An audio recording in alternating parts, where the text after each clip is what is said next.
매년 다양한 시상식이 이뤄지는 NBA에서는 30년간 유지되어 온 전통적인 트로피들이 있지만 지난 시즌부터 부문별 시상을 추가하고 새롭게 리뉴얼되면서 어워드명과 트로피의 디자인도 변경되었습니다. 개인 수상 중에 가장 큰 의미를 지니는 정규 시즌 MVP는 농구 왕제 마이클 조던의 이름을 붙여 마이클 조던 트로피로 바뀌었고, 이외에도 올해의 신인상의 윌트 체인벌린 트로피, 식스맨상의 존 하블리책, 올해의 클러치 선수의 제리 웨스트, 올해의 수비수상의 하킴 올라주원, 파이널 MVP의 빌 러셀 등 각 부문에서 NBA 역사에 한 획을 그은 레전드들의 이름을 붙여 그들의 업적을 헌정했습니다. 그러나 슈퍼스타들의 이벤트 경기라고도 볼 수 있는 올스타전은 얼마 전까지만 해도 별도의 이름이 붙지 않았던 신인상 트로피와 비슷하게 매우 조촐한 모양의 디자인이었는데요. 하지만 80년대부터 30년 넘게 이어져 온 이 디자인이 딱 한 번 우승 트로피보다 성대한 사이즈로 준비된 적이 있었습니다. 그때는 바로 2003년 마이클 조던의 마지막 올스타전이었는데요. 곧 NBA를 떠날 농구 왕제의 마지막을 기념하기 위해 특별히 준비된 올스타전, 과연 사무국의 계획대로 흘러갔을지,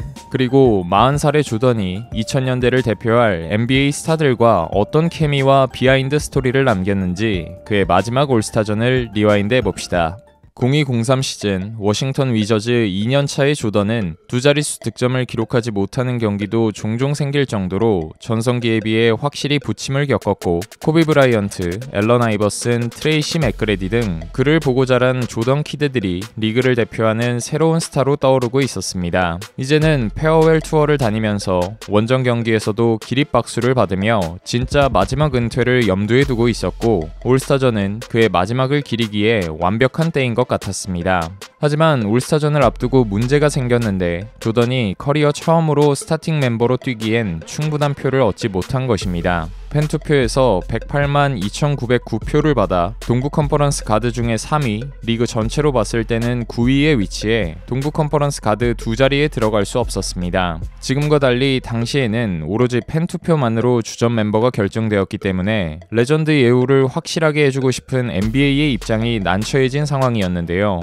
유일한 해결책은 과거의 사례처럼 기존의 주전 선수가 선배에게 자리를 양보해주는 방법밖엔 없었습니다. 공교롭게 조던과 커리어 내내 지독한 악연이 있던 아이제아 토마스가 당시 동부 컨퍼런스 올스타팀 감독이었는데, 그조차 이전의 일들은 뒤로 하고 마지막 올스타전은 조던이 주전으로 뛰어야 한다라는 주장을 하면서 그의 의견이 지배적으로 퍼졌습니다. 올스타 선수들 역시 이러한 분위기를 모를 리가 없었고, 아이버슨과 티맥은 주저하지 않고 조던에게 연락해 주전 자리를 양보하겠다고 말했습니다. 그러나 그는 선배에 대한 배려만으로도 고맙다라고 말하며 두 선수의 제안을 사양했는데요. 그러자 조던 주전로는 또 다른 선수에게도 압박을 가했는데, 그 선수는 바로 동부 컨퍼런스 포워드 부문에서 1위로 주전에 뽑힌 빈스 카터였습니다. 해설위원이었던 찰스 바클리는 인터뷰에서 카터가 올스타 선정이 보장될 만큼 충분한 경기를 소화하지 못해 주전 자리를 포기해야 한다고 주장했는데요.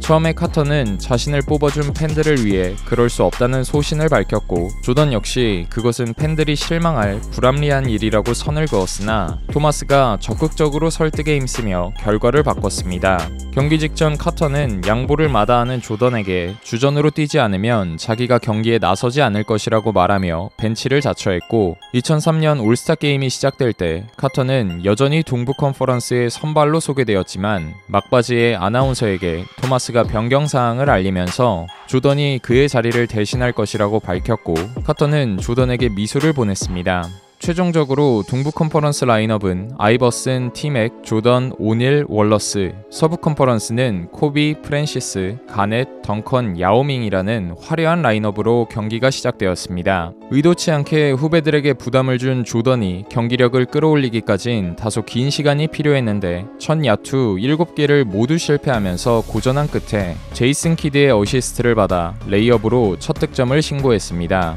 곧이어 숀 메리언을 상대로 드라이브하는 척하다가 급정거 후 올라가는 미드레인지 점퍼로 0점을 잡은 뒤 1쿼터 종료 2분을 남기고 벤치로 물러났는데요. 2쿼터 5분이 남았을 때 다시 코트로 돌아와 트랜지션 상황 여유있게 가넷을 속이고 사이드에서 점퍼 한 방을 꽂으며 총 6득점으로 전반을 마무리했습니다. 그의 명성에는 아쉬운 기록이었지만 NBA를 대표하는 트래시 토커답게 전반을 마칠 때쯤 3득점에 그친 코비와 가벼운 만담을 나누며 서로의 우정을 확인했습니다. Hey, you only got 3 now. I get 6.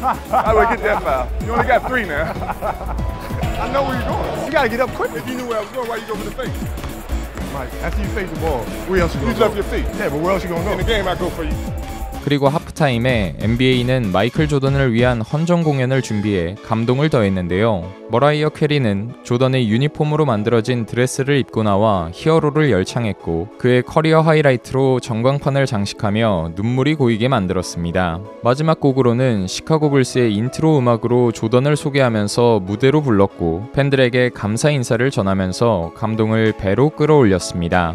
풍성하게 준비된 올스타전인 만큼 후반전 경기는 더욱 재밌어졌는데요. 동부에서는 샤킬 오닐이 공수양면으로 골밑을 지배하는 활약을 보여줬고 서부에서는 팀에게 점퍼로 비등비등한 격차를 유지했습니다. 그리고 조던은 이 쿼터와 비슷한 시점에 투입되었는데 게리 페이튼을 상대로 전매 특허인 턴어라운드 페이더웨이를 성공시키며 전반보다는 확실히 가벼워진 움직임을 보여줬습니다. 뒤이어 속공 상황, 페이튼이 파울로 공격을 끊으면서 투샷을 던지게 되는데 자유투 괴담 소유자답게 2구 모두 깔끔하게 집어넣으며 올스타전 누적 득점 1위의 이름을 올렸습니다. 3쿼터 서부팀의 외곽슛과 골밑 공략이 잘 풀리지 않으면서 동부는 7점의 리드를 잡고 4쿼터를 시작했으나 샤킬 오닐의 앙증맞은 비트윈 더 레그 드리블을 빼고는 메리언, 스토야코비치, 페이튼까지 유기적인 볼 움직임을 보여주면서 연속 득점으로 순식간에 점수차를 지워버렸습니다. 이때부터 선수들은 자유투 하나도 신중하게 던지며 본격적으로 승부욕을 불태웠습니다.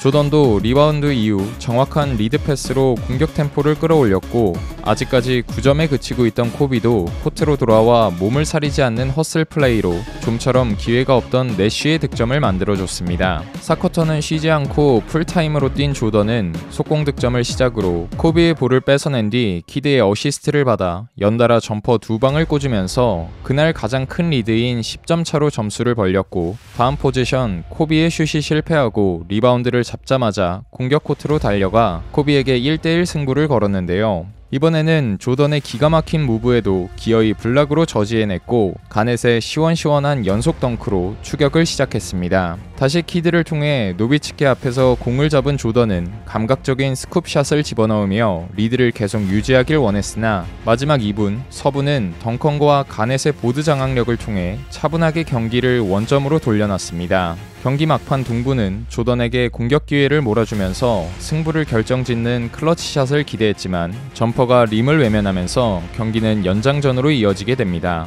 연장전에 돌입하고 나서는 앨런 아이버슨이 적극적인 림 드라이브를 통해 공격을 주도했고 서부에서는 코비가 미친 활동량으로 템포를 끌어올리며 7점 차로 달아났습니다. 그러나 의욕이 너무 넘쳤던 것인지 3점 슛이 불발되고 난 다음 포제션 트래블링을 범하면서 공격권을 넘겨줬고 그 사이 동부는 팀에게 해결사로 나서면서 다시 추격했습니다. 그리고 가넷의 오펜스 파울로 인해 키드에게 자유투까지 헌납하면서 33초를 남겨놓고 1점 차 역전에 성공했습니다. 점수는 135대 136, 빡빡한 수비 속에서 샤크가 슈팅 파울을 얻어냈고 2구만 성공시키면서 동점을 만들었습니다. 이제 동부에게 남은 공격권은 단 한 번, 공은 아이버슨 키드를 거쳐 다시 조던의 손으로 전달되었고 경기를 끝낼 수 있는 기회를 2번 연속으로 놓치진 않았습니다. 이날 가장 성공률이 좋았던 그 위치에서 메리언을 넘기는 페이더웨이 점퍼를 적중시키면서 동부는 3초를 남기고 2점 차에 결정적인 리드를 잡았습니다.